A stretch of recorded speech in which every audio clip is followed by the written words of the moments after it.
Hello and welcome everyone. Thanks for joining us for this virtual build session on cognitive search, the pocket knife for knowledge mining. I'm Liam Kavanaugh, a program manager in the cognitive search engineering team, and I'll be moderating this session. We want to make this session as interactive as possible, so please feel free to use the dedicated area to ask any questions you might have. I'll also bring up a few questions to address throughout the session. So with that, let me introduce you to Luis Cabrera, also a PM managing the cognitive search service to drive us through this session. Luis, please take it away. Thank you, Liam. Hi, everyone. I am Luis, and we'll be talking about Azure Cognitive Search. You may be wondering why I call this session the pocket knife of knowledge mining. And the reason is because when I was a boy, there was a show on TV that came up every Friday at 7 o'clock. I still remember that. I will wait for it with anticipation. And in this show, there was this gentleman that could get out of any tricky situation with just a pocket knife. Some of you may remember the show. And I was wondering, how come he can get out of all this trouble with one single tool? And the reason is that this tool was very versatile. It had a lot of capabilities, and he could use them when he needed them. And for me, Azure Cognitive Search is just like that. It's very, very useful, and it can save you out of some tricky situations. In the presentation today, we will be talking about when can you use Azure Cognitive Search? When will it save you? We will be talking about the different blades or capabilities, essentially what are some of the new capabilities that we have for you here at Build. And we will be talking about where you can learn more. I am also in a tricky situation. I have 25 minutes or so to tell you about Azure Cognitive Search. And I want to provide you the right resources so that you can learn more about it. So let's start with understanding what Azure Cognitive Search is.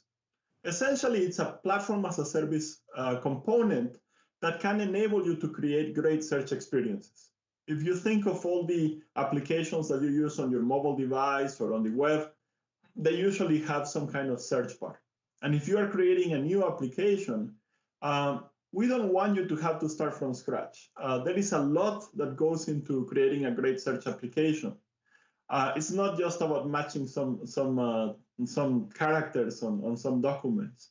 Really, there is a lot that goes with it. Maybe people make spelling mistakes when they enter a query, or maybe you want to add a support for facets or filtering so that people can drill deeper into the records or documents that you care about. Maybe you are creating something that requires geospatial capabilities, for instance. Just like that, there are many, many, many features, even beyond the ones that I show on the screen, that you should consider if you are creating a great search application. So Azure Cognitive Search can help you there. About 2 years ago, we introduced a concept that we call knowledge mining. That has to do with 3 steps, essentially 2 before exploration. One of them is ingestion. The other one is enrichment of information before the exploration step. So let's talk about each of them. When you want to mine for knowledge, essentially you have usually different data sources, different file formats, and Azure Cognitive Search can help you connect to these different data sources. It can understand different file formats, different records. And we call this stage document cracking. It's essentially extracting the content out of your document, whether it's the textual representation, whether it's images, maybe metadata. And once we have this information, then we go into the next stage, the enrichment step. Essentially, we want to be able to extract a structured document or enrich the information as it goes through this pipeline. So for that, we introduce this extensible enrichment pipeline that we call a Skillset. A Skillset is essentially an arrangement of different, what we call cognitive skills or enrichment steps. And each of these cognitive skills can either enrich your information or maybe structure it in some way in order to create an enriched document. Let me give you an idea of the type of cognitive skills that we have today. We introduce some of them at the last Build conference. This is an example of some of them. And I am happy to announce that we have been continuing to invest in this space. We have more and more of these built-in skills, pre-trained models that you can use out of the box. So for instance, let's say that you may want to use the private identifiable information extractor in order to either mask information or maybe even just identify it. Now we have a skill for that. Or maybe you want to translate a document from, let's say, Japanese to English as it's getting ingested. We have those capabilities as well. One of the new skills that I want to tell you about is the Azure Machine Learning skill. This one allows you to connect your existing Azure Machine Learning models, and we have the capability now to discover those skills that you may have created using Azure ML as part of our portal experience. So when you create a skill set, essentially you are chaining each of these different components or skills by connecting the output of a skill to the input of another skill, similar to what you can see on the screen right here. The skills with the blue outline, those are custom skills. So you can always connect your own code or create your own custom skills and connect them as part of the pipeline. So let me ask you a question. Let's consider that we have 1 million documents that are going to be processed through this skill set. So you have run 1 million documents, and for each of them, let's say, detected the printed text, and then maybe translated it or did some PII extraction. And then as part of the pipeline, let's say you have this custom entity extraction skill that extract, let's say, part numbers, and then you have your custom skill that describes those parts.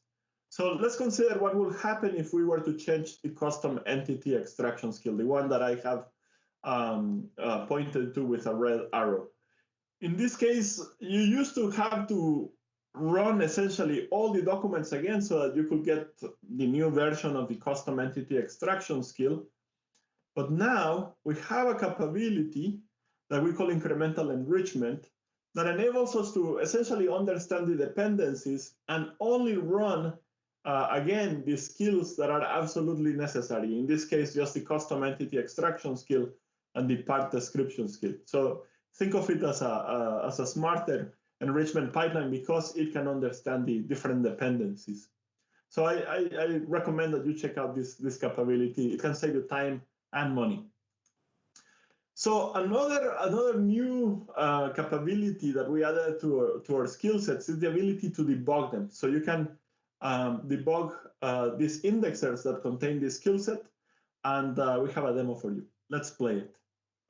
Today we will be talking about debug sessions. But before we go deep into debug sessions, I want to spend a second talking about how skill sets are defined so that you can get a better appreciation of what debug sessions do. So let's click on the skill sets tab here in my Azure Cognitive Search service. I have created a skill set in the past, so I am going to look at its definition by clicking on the skill set definition tab.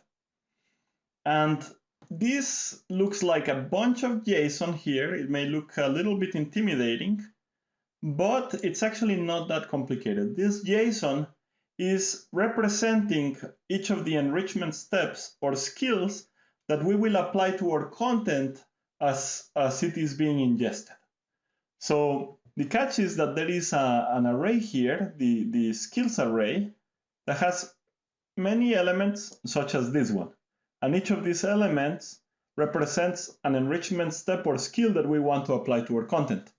In this case, you can see that essentially I picked a type, in this case a key phrase extraction skill. I gave it a name, some description, enter some parameters such as the language code that I may want to apply. And then there is a section for inputs. In this case, it's only taking some text as an input, and a section for output. In this case, it's just producing key phrases as an output. Different skills, of course, will have different sets of inputs and different sets of outputs. And what the skill set does is essentially chains each of these enrichment steps together so that by applying one after another one, we can do very interesting things. So it's a very, very powerful declarative language. The catch is that with more power comes greater responsibility, and our developer community told us, look, we love this, it's very powerful, but it's very hard to know what's going on inside. So if I make a mistake or if I do something wrong, it's very hard to know where I made the mistake. So we introduced debug sessions. So I went back to the overview tab in my search service, and I will click on debug sessions.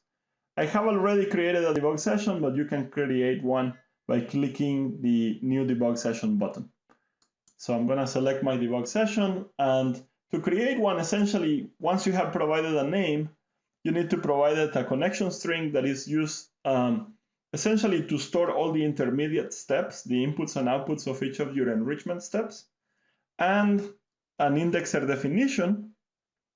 The indexer definition is used to extract the skill set information, each of the enrichment steps, extract the data source information, such as what's the format of my files and which files I have processed, so that I can later on maybe select a document from that container, or if I want to specify a specific document, I can do that as well. So I have done that already. And once you have done that, you can click the AI Enrichments tab, and this will show you for the first time this graphical representation of the enrichments. And you can click the Run button to run your file through each of these enrichment steps. This will take 2 or 3 seconds in my case. And once it is done, as shown here, I can select a particular enrichment step. Let's click on one of them. I'm going to zoom in. By the way, you can zoom in, you can move this graph, and you can select a particular enrichment step or skill. So I'm going to select my OCR skill, optical character recognition skill. And you can see, for instance, any errors and warnings that got produced. You can see the settings. You can see the editor, just like the one we were looking at earlier. And I want to focus on executions, which essentially every time that my skill ran, it is showing me the iteration. In my case, there are several documents or several pages in my file that had images. So I can see each of the iterations. And for each of them, I can see the inputs. In this case, an image that got OCR'd, and the output. In this case, some text and some layout text that got produced. So let's actually select or press this button right here, this icon, that brings up the expression evaluator. And I can see that for the expression document normalize images /3, this is actually the 4th page of the document because it's 0 indexed. And I can actually see its content. You can see that by graphing that there is a lot of data there, the base64 encoding of the file. That's hard to read though. So we actually added a file preview button in those cases. So you can actually see the content of the image that is being OCR'd. So very, very exciting to be able to see the inputs and outputs for each of these enrichment steps. Let's actually solve a problem that I had with this pipeline. The problem is, earlier I noticed that the key phrases, let's go to the definition of the key phrases. You will notice that we were doing key phrase extraction in English, but I noticed the output earlier was in Spanish. So I'm actually going to show it to you as well. And you will see that this text is all in Spanish. So something is strange. I am telling it to do something in English, but I see my key phrases in Spanish. So why don't we inspect the input into this skill? Oh, it looks like, if I grab this, it looks like all this text is in Spanish. So I'm passing Spanish text when I was hoping to pass English text into this skill. So what I did earlier is I added a translation skill that I had right here. I'm going to select it. And this translation skill is taking that content and producing the English representation of it. We can see its output right here. And you can see this is all English, right? So that's great. That's what I want. And I want this to be the input into my key phrase extraction, not the text before it gets translated. So I'm going to copy the expression. I'm going to close this. I'm going to go back to my key phrase extraction skill. And instead of taking this as an input, I'm going to give it the translated text as an input. Let's evaluate it to make sure. Yes, this is all English text now. I am going to apply it. And now that I have made this change, I can commit the changes to the skill settings by pressing the Save button. And you will notice that it actually changed the structure of the graph. Now I can see that key phrase extraction comes after translation. Let's run this. And this will just take a second or two. And once it is done running, I am just going to confirm that the key phrase extracted are actually indeed in English. So it looks like it's done running it. Let's go and navigate back to the key phrase extractor. I can look at the output. And voila, now I can see that this is in English, which is what I expected. That's wonderful. So I am going to close this. If I am happy with the changes that I have made, now I can click this Commit Changes button. And what it's going to do is going to take all the changes that I did and apply them back to my skill set. So that's exactly what I needed, right? I can fix issues very quickly, and I can understand what's actually happening inside my skill set. I am very excited about this new capability. If you want to learn more, I recommend this on-demand session. And actually, if you are looking at this in the session webpage, if you click on the Channel 9 link at the bottom, you will be able to see each of the on-demand sessions that I am pointing you to. Anyway, you can learn more about deep dive about debug sessions in the Deep Dive with AI presentation that Vinod Kulpad is doing. Very exciting session. Well, this is really cool, Louis. In the past, it was really hard for us to get the details of what's happening during the indexing process. This seems to make it so much easier. I'm really looking forward to giving this a try.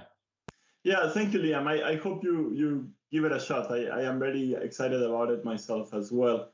Hey, Liam, while I have you on the line, are there any questions from the audience? Maybe we can take one or two in the middle. Yeah. Let me take this one. So one of the developers was asking about the knowledge store. You had talked about it at the last build, and I was wondering if you can give an update on that, whether it's generally available, things like that.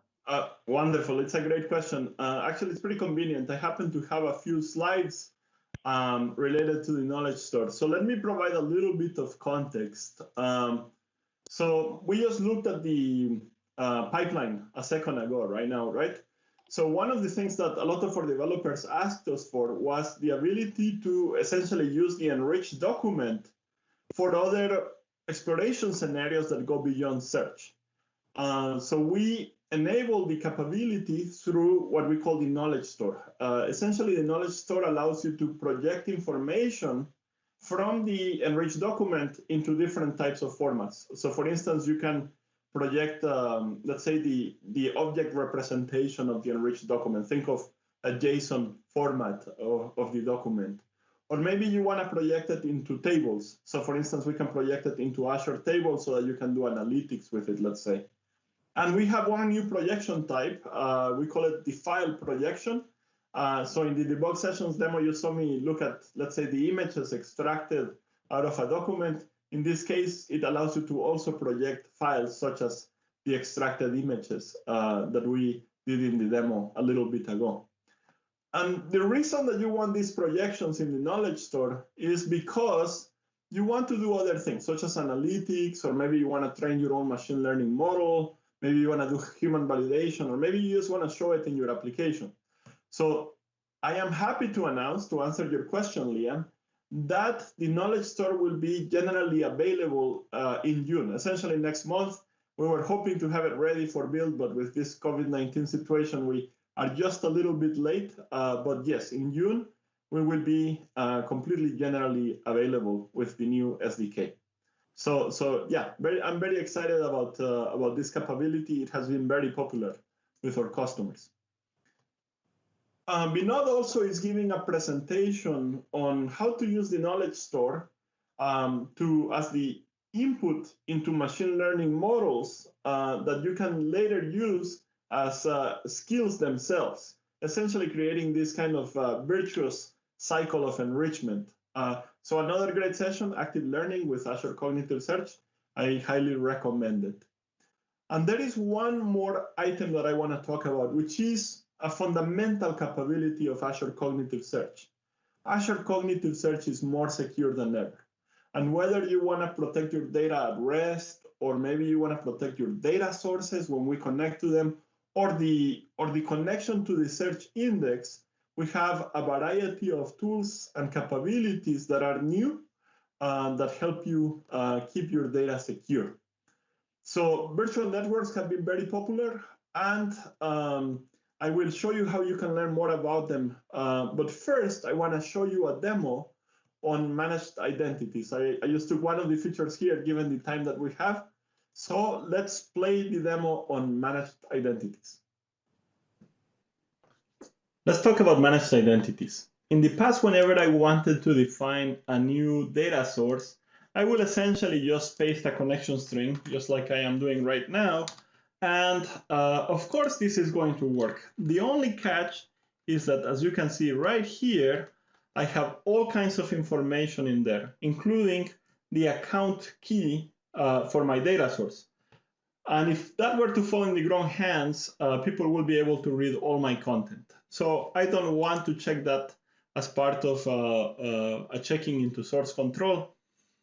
What we are going to do instead, we're going to assign an identity to our service. And we do that by going to the identity menu on the left and enabling this capability. Let's save it. And by doing so, we're giving our service an Azure Active Directory identity that can be given rights, such as the right to read a particular data source. So let's go to our data source and give it those rights. So here I am on the storage account, and what I would like to do is essentially give access to my search service so that it can read this data source.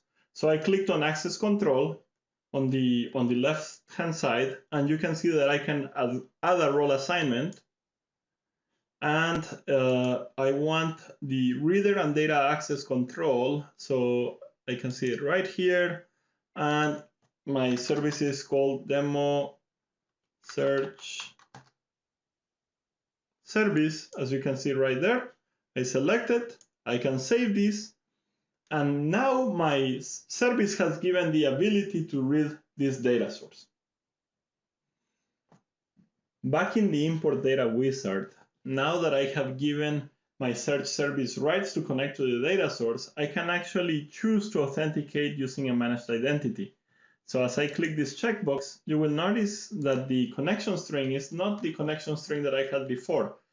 This one does not have any account keys. It only has the path to my data source, which is public information. That's okay. No one can access my data using just the resource path.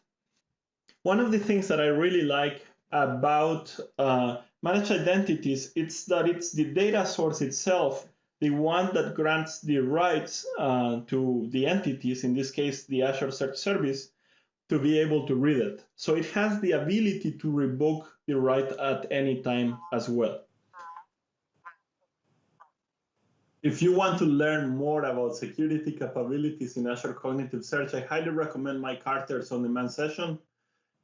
There you can learn about managed identities, but also, like, for instance, virtual networks, which are very, very popular. So I highly recommend Mike's session.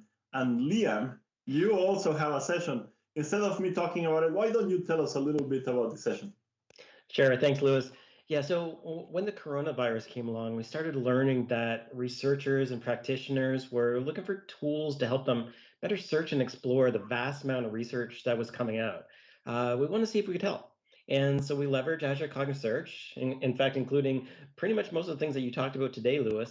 And we're going to go through that in a lot of detail, talk about a brand new Microsoft AI research technology that we leverage as part of that.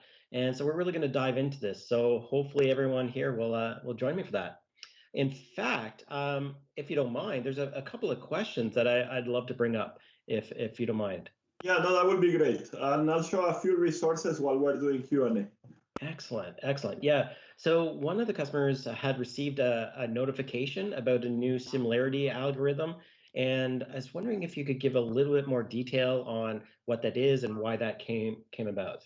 That's a great question. Thank you, Liam. So yes, about a month ago, we sent a notification to our customers that starting July 15, we will have a new algorithm by default in completely new created services. So if you create a service after July 15, the similarity algorithm that we will use is based on a technology that we call BM25. And we are very excited about this. We're seeing gains in terms of NDCG of about 5 to 10 points. We're very excited about these relevance gains. If you don't know what NDCG is, don't worry about it. Essentially, it means that the results are even more relevant for you. If you want to try the BM25 algorithm today, you actually can do it just checking the documentation on the similarity ranking information, and it will show you how to change the parameter from the classical algorithm that we have had so far to the BM25 algorithm. Yeah, awesome. I guess that's kind of like one of the advantages of using a platform as a service that is constantly updating, making it better and better, just so that you don't have to worry about it. You can just focus on building the application, which is great. Another customer, this one was a Python developer. They had noticed there's a .NET SDK, but not so much for Python. And wondering if you could talk a little bit more about ways that they should think about interacting with cognitive search in this environment. I'm glad you asked this question. Actually, there has been an effort to create SDKs across all of Azure. And as part of that effort, there are some new preview SDKs, not only for .NET, also for Python, like you mentioned, JavaScript and TypeScript, as well as Java. So you are welcome to check those out as well. Awesome. Another question came around the area of search relevance. I'm wondering if you could give any tips on ways that they can make the search results a little bit more relevant to their users. Yeah, so one of the things that we noticed as we were doing analytics on the different configurations is that a lot of people forget to set the language analyzer for the indexing process. So essentially, when we take a new document or a new record, the first thing that we do is essentially create tokens for the text representation of that document or record. And for that, we use analyzers. And as you can imagine, it's very different to break the document, a document that is in German, than a document that is in Japanese, let's say, right? So we have quite a variety of different language analyzers, both from Lucene as well as from Microsoft Research. And if you don't select one, we just use the default Lucene analyzer, which is not ideal if you know that your documents are in a specific language. So I highly, highly recommend that folks set the language analyzer, that they take the time to do that. It's just a setting, and it can improve your relevance quite a bit.